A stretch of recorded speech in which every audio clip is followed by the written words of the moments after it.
اب شفا کے دل میں یہ بات بیٹھنے لگ گئی ہے کہ شاذر اتنا امیر تھا، کاش کہ میں ہی اس سے شادی کر لیتی۔ شاذر تو شفا کو ابھی بھی کہتا ہے کہ شفا بی بی میری بات ایک یاد رکھنا، میں نرمین سے محبت بالکل بھی نہیں کرتا ہوں اور نرمین سے شادی کرنے کی ایک ہی وجہ ہے اور وہ آپ ہیں۔ ماس سے دوستی کرنے کی بھی یہی وجہ تھی اور ماس کو جو میں چیزیں دلایا کرتا تھا، گاڑیاں، گھر اور پیسہ شیسا جو گفٹ دیتا تھا، وہ سب کچھ آپ کی بدولت تھا۔ اگر آپ اس کی بیوی نہ ہوتی تو میں کبھی بھی یہ حرکت نہ کرتا۔ آپ اچھے سے جانتی ہیں کہ میں آپ سے بہت ہی زیادہ محبت کرتا ہوں اور میں یہ بھی آپ کو بتانا چاہتا ہوں کہ میں نرمین سے پیار نہیں کرتا اور نرمین سے شادی کرنے کی وجہ آپ ہیں، کیونکہ میں نرمین کو طلاق دینے والا ہوں اور اس کے بعد آپ سے نکاح کرنے والا ہوں۔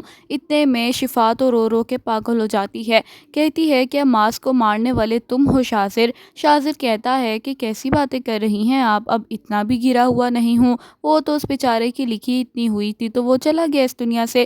اتنے میں شفا سمجھ آتی ہے کہ ماس کو مارنے والا اور کوئی نہیں بلکہ شاذر ہی ہے۔ شفا کہتی ہے کہ شاذر، ایک بار مجھے اس چیز کا پتہ چل گیا کہ تم نے میرے شوہر ماس کو مارا ہے تو پھر تم دیکھنا میں تمہارا کیا حشر کروں گی۔ تمہیں آخر کیا چاہیے؟ تم نے ہر طرف سے مجھے پھنسا کے رکھ دیا ہے، نرمین سے شادی کر لی تم نے اور اس کی زندگی برباد کر رہے ہو، اور ایسی پاگل نرمین ہے کہ اس کو سمجھ ہی نہیں آ رہا کہ تم کیا کر رہے ہو۔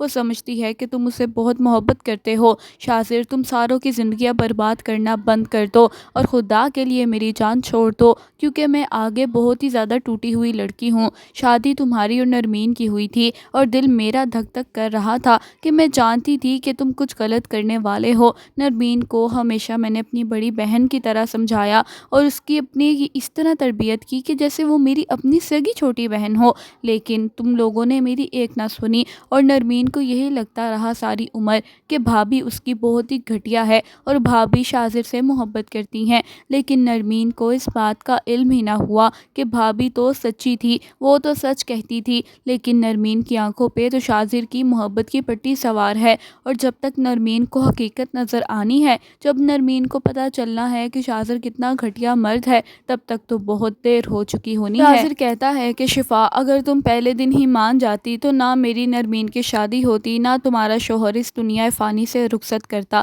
اتنے میں شفا کہتی ہے کہ شاذر، ایک بات میری یاد رکھنا کہ آج نہیں تو کل تمہیں اپنے ان جرموں کا حساب دینا پڑے گا اور یہ حساب بہت ہی کڑا ہوگا۔ شاذر کہتا ہے کہ میں سارے حساب دے دوں گا، چاہے جتنے مرضی گہرے اور کڑے جواب کیوں نہ ہو، لیکن مجھے صرف آپ چاہیے ہو۔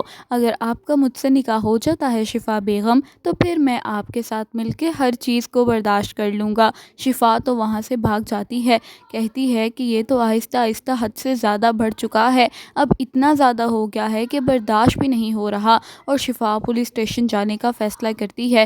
کہتی ہے کہ میں جاؤں گی اور شاذر کی حقیقت سب کے سامنے رکھوں گی اور شاذر پہ سب کو بتاؤں گی کہ شاذر کتنا گھٹیا انسان ہے۔ لیکن شفا جب وہاں پہ جاتی ہے تو وہاں پولیس والے تو شاذر کے ساتھ پہلے ہی ملے ہوتے ہیں۔ وہ کہتے ہیں کہ بی بی آپ یہاں سے چلی جائیں، آپ جن کا نام لے رہی ہیں شاذر صاحب کا، ان کے ساتھ تو کوئی بھی ایسا سلوک نہیں کر سکتا ہے اور آپ یہاں پہ بار بار نہ آیا کریں۔ جس کے جواب میں شفا بیچاری بہت ہی زیادہ پریشان ہو کے وہاں سے چلی جاتی ہے اور سوچ میں پڑ جاتی ہے کہ اب وہ شاذر کا اصل چہرہ کس کو دکھائے گی اور کس کو بتائے گی کہ شاذر کتنا ہی گھٹیا انسان ہے۔